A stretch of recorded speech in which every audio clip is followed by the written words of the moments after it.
হিমালয়ের high altitude ট্রেকগুলোর মধ্যে গোমুখ তপোবন একটি অত্যন্ত জনপ্রিয় ট্রেক। এই ট্রেক মূলত শুরু হচ্ছে গঙ্গোত্রী থেকে। যেহেতু আমাদের হাতে সময় কম ছিল, তাই আমরা দিল্লি অবধি ফ্লাইটে চলে গেছিলাম। দিল্লি থেকে পাবলিক বাসে করে ঋষিকেশ এবং ঋষিকেশ থেকে পাবলিক বাসে করে গঙ্গোত্রী। উত্তরকাশী থেকে গঙ্গোত্রী যাওয়ার পথে মাঝে আমরা পেয়েছিলাম হার্সিল ভ্যালি। অপূর্ব সেই দৃশ্য।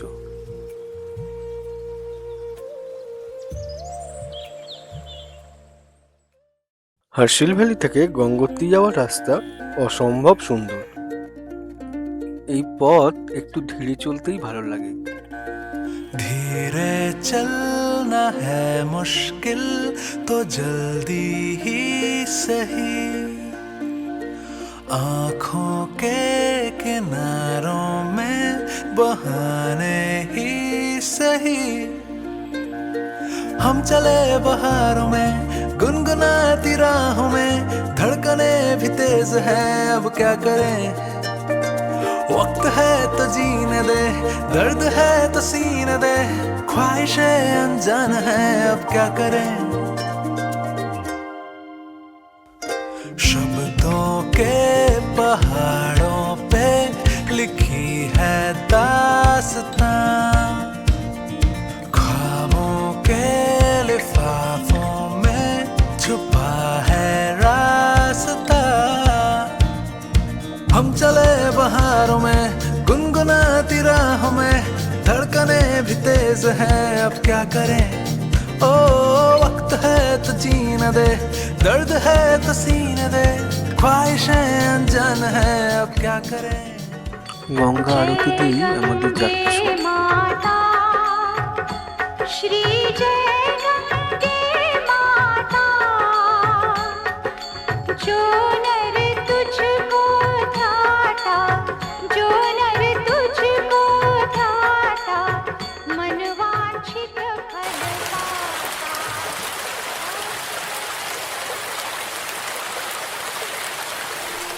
ট্রেকিং এজেন্সির মাধ্যমে আগে থেকে গঙ্গোত্রী থেকে তপোবন যাওয়ার পারমিট করিয়ে রাখা যায়। প্রথম দিন আমরা গঙ্গোত্রী থেকে ভুজবাসা অবধি গেছিলাম। ভুজবাসায় আমাদের GMVN এর হোটেলটি বুক করা ছিল। গঙ্গোত্রী থেকে চিড়বাসা মোটামুটি 8 কিলোমিটার রাস্তা এবং চিড়বাসা থেকে ভুজবাসা মোটামুটি 6 কিলোমিটার রাস্তা বলা যায়। এই 14 কিলোমিটার রাস্তা গঙ্গা নদীকে সাথে নিয়ে এবং পথের সৌন্দর্য দেখতে দেখতে খুব সহজেই পৌঁছে যাওয়া যাবে।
যাত্রাপথে গঙ্গা নদী আমাদের সাথেই চলছিল।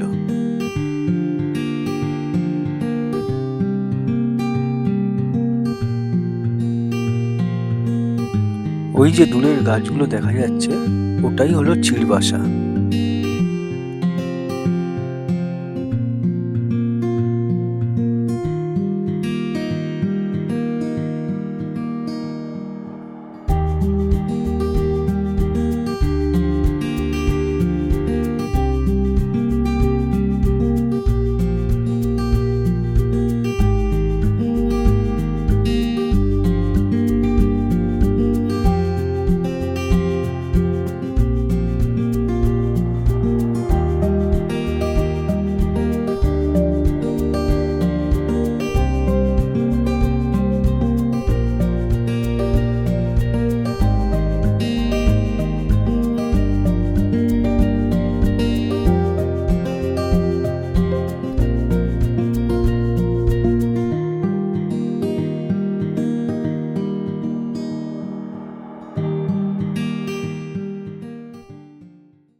চিড়বাসা পেরিয়ে আমরা চলেছি এবার ভুজবাসার পথে।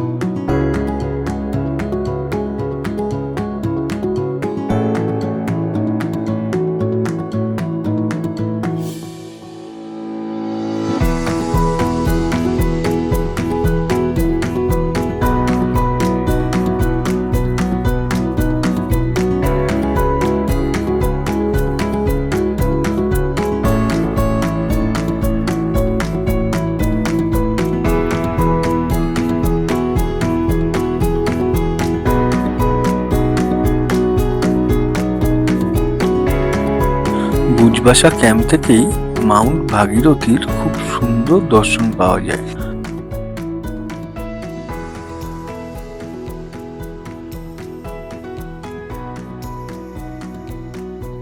ভুজবাসা থেকে গোমুখ হয়ে তপোবন যেতে গেলে গঙ্গা নদী পার করতে হয়।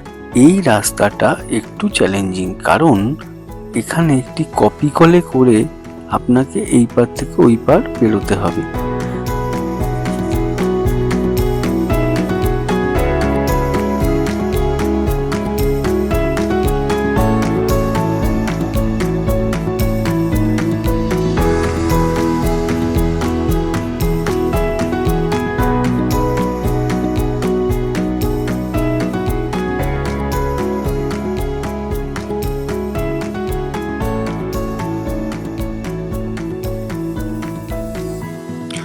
ভুজবাসায় নদী পেরিয়ে গোমুখ গহ্বরের দিকে যাওয়ার সময় এই রাস্তাটা দেখে মনে হয় যেন আমরা কোনো মরুভূমির উপর দিয়ে হাঁটছি।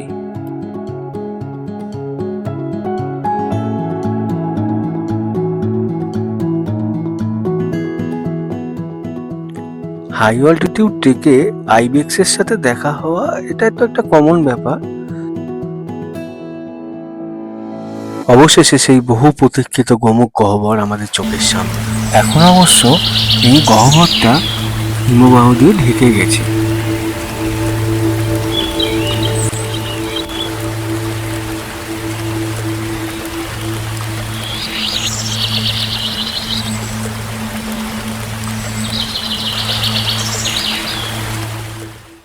গোমুখ থেকে তপোবনের যে কঠিন ক্লাইম্বিং, সেটির কোনো ভিডিও পসিবল নয়। এর দৃশ্য শুধু চোখেই দেখার।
তপোবনে আমরা মৌনি বাবার আশ্রমকেই থাকার জায়গা হিসেবে বেছে নিয়েছিলাম।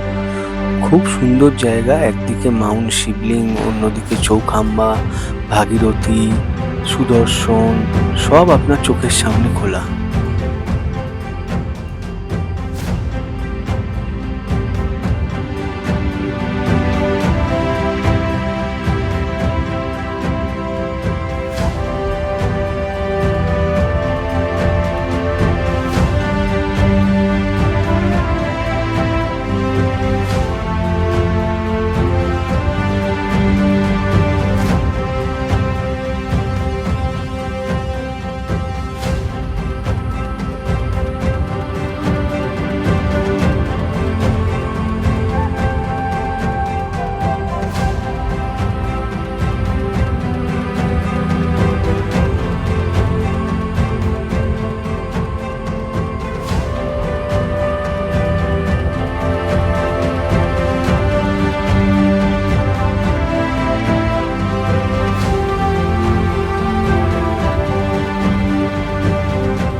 আমার বাবার কাছ থেকে শোনা পুরাণের গল্পকথা অনুযায়ী ভগীরথ বহু বছর তপস্যা করে মর্তে গঙ্গা এনেছিলেন। যখন মর্তে গঙ্গা আনার সময় গঙ্গা নদী নাকি এতই বড় ছিল তাকে ধারণের জায়গা পাওয়া যাচ্ছিল না। তখন মহাদেব নিজের জটার মধ্যে গঙ্গাকে ধারণ করেন এবং এখানে যদি দেখেন মাউন্ট শিবলিঙ্গের ঠিক নিচে থেকে গঙ্গা বয়ে আসছে, অপরদিকে বহু বছর তপস্যা করা ভগীরথ যেন সামনে দাঁড়িয়ে আছে। ক্ষমা করবেন আমার এই দৃশ্যটার জন্য, আমি গান জানি না, কিন্তু কিছু জায়গা মনকে উৎফুল্ল করে তোলে। আমি যে চেয়েছি তোমায়, আমি শুধু খুঁজেছি তোমায়, আমি যে চেয়েছি তোমায়, আমি শুধু খুঁজেছি তোমায়।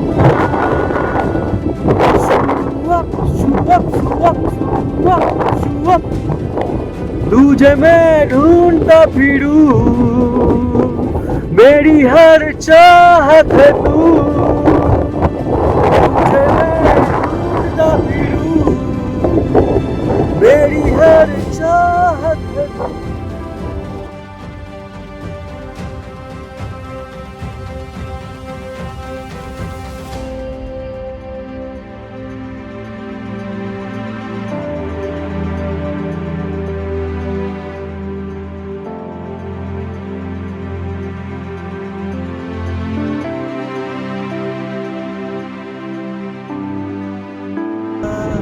ভেবে দেখেছো কি দাঁড়াও যত আলোক বর্ষ দূরে, তারও দূরে তুমি আর আমি যাই ক্রমে সরে সরে, না জানে কই कैसे है ये जिंदगानी, जिंदगानी हमारी अधूरी कहानी।